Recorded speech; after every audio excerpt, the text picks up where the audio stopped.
UFC London is here. Get ready for an explosive night of fights as the UFC returns to the UK for UFC Fight Night 270, featuring a stacked card headlined by a homegrown standout. But the drama doesn't stop there. Colby Covington is voicing his frustration, absolutely livid about being excluded from the historic UFC Freedom 250 card at the White House. And in the world of callouts, Machado Garry is not holding back, burying Islam Makhachev over injury rumors and calling them nothing but excuses. Finally, after a dominant win at UFC Vegas 114, we're breaking down what's next for the red-hot rising star, Kevin Vallejos. You don't want to miss this. Hit that subscribe button and ring the bell. Looking for a fast-charging, ultra-responsive stylus for your iPad? Meet the 2X Fast Charge Active Stylus Pen, designed for 2018 to 2025 Apple iPads. Take your creativity and productivity to the next level. Click the link in the video description to shop now on Amazon. Get ready, fight fans, because UFC London is back and hotter than ever with UFC Fight Night 270. This isn't just any card. It's a massive return to the UK with a homegrown standout headlining the action. We're diving deep into how you can watch every second, from the preliminary card kicking off at 1 p.m. ET on Paramount Plus all the way to the main card starting at 4 p.m. ET, also exclusively on Paramount Plus. This event marks the UFC's first foray into London during its new Paramount broadcast era, promising a night packed with thrilling matchups and unforgettable moments. But the biggest question on everyone's mind is who will emerge victorious. With a lineup that's sure to deliver, the anticipation is through the roof. We'll break down the odds, the full fight card, and all the details you need to catch the action live. Don't miss out on what's shaping up to be an epic night of UFC.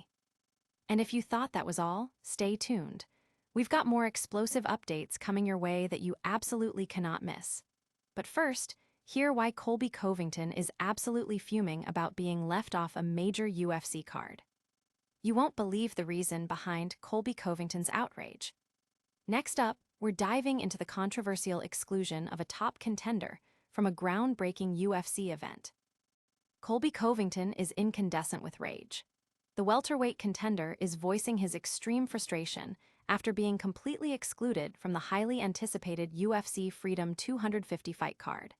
Slated for June 14th at the iconic White House in Washington, D.C., many were shocked, as Covington was widely expected to be a featured fighter on this historic event, which has, frankly, received a rather underwhelming response from the audience so far. The finalized matchups have left many scratching their heads, and Covington's absence is a major talking point. Sources suggest Covington's recent participation in freestyle wrestling contests might have played a role in the UFC's decision, leaving many to wonder about the promotion's priorities. In a candid interview, Covington didn't hold back, expressing his deep disappointment. He stated, "Every step of the way I've been treated like expletive. I've tried to play the company role, but I'm just over it. It's just frustrating and there's nothing we can do about it." He went on to criticize the UFC's current direction, especially after their massive $8 billion deal with Paramount, suggesting they're no longer prioritizing exciting fights. They don't care about putting on the most best, exciting fights. They're getting guaranteed money, so they'd rather stick a guy out there that's making 10 and 10 than stick a guy out there like me who makes big money, he lamented. The exclusion has certainly ignited a firestorm of debate among fans and analysts alike. But the controversy doesn't end with Colby Covington's exclusion. We're also hearing whispers from the fight world about potential injuries and fighter motivations.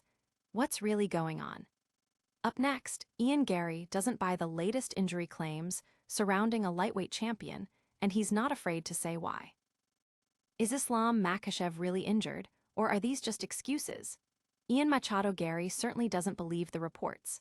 Makhachev's health status has become a hotbed for conspiracy theories, with the main one revolving around a potential fight with Ilia Topuria at the White House, an event UFC CEO Dana White denies was ever the plan, insisting Makhachev has an injured hand. But Garry, who was rumored to be next for Makhachev before the White House talk surfaced, is calling BS. In a fiery new social media post, Garry declared, "Yeah, I heard that too, but I don't believe it. I don't know what to believe.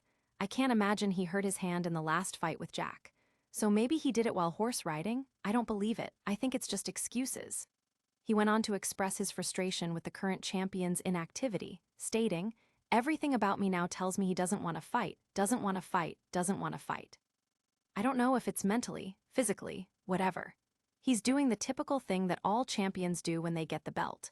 They try and maintain their position, maintain relevancy by not fighting and staying inactive."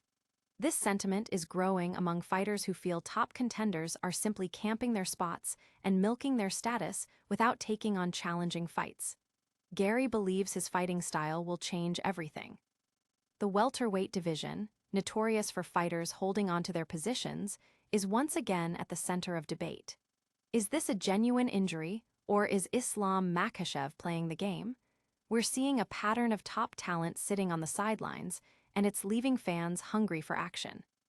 But the UFC's exciting talent pool extends beyond the lightweight and welterweight divisions. We're turning our attention to the featherweight division, where a new star is shining bright. Coming up, we're breaking down the incredible performance of Kevin Vallejos after his dominant win, and exploring his next potential matchups. Featherweight phenom Kevin Vallejos is on a rocket ship to the top. After a truly dominant performance at UFC Vegas 114, the 24-year-old rising star has once again proven he's a force to be reckoned within the featherweight division.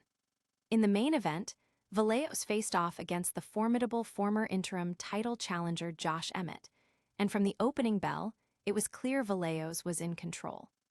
He stalked Emmett relentlessly, keeping him on the outside and preventing him from landing any significant strikes. Vallejos showcased incredibly clean and precise striking throughout the bout, eventually dropping Emmett. Once hurt, Emmett couldn't recover, and Vallejos sealed the deal with a spectacular first-round finish. This win is a massive statement, and Vallejos is expected to at least take Emmett's previous spot at number 11 in the rankings, with many, including us, arguing he deserves a top 10 spot, potentially leapfrogging Brian Ortega, who is rumored to be moving to lightweight. Vallejos' trajectory is undeniable. He looks every bit the future UFC champion. So, what's next for this sensational talent? His sights are set on Yair Rodriguez, a fight that has fans buzzing. However, other exciting options include the winners of upcoming bouts featuring Aaron Pico versus Patricio Pitbull and Melquizael Costa versus Arnold Allen. Vallejos is making waves, and the featherweight division will never be the same. This incredible display of skill and determination has fight fans everywhere talking. But before we wrap up, let's quickly recap the biggest stories that shook the fight world today. Don't go anywhere. We've got a lightning round recap of all the top stories and a full call to action to keep you connected. And that's a wrap for today's news. We saw UFC London deliver big fights, Colby Covington explode with frustration over his UFC Freedom 250 snub, Ian Garry call out Islam Makhachev's injury claims, and Kevin Vallejos dominate at UFC Vegas 114. If you loved this breakdown, make sure to smash that like button, subscribe to the channel for more exclusive fight news, and hit that notification bell so you never miss an update. Let us know in the comments who you think Colby should fight next, or if you believe Ian Garry's take on Makhachev. Follow us on all social media platforms for behind-the-scenes content and real-time updates. We'll see you in the next one.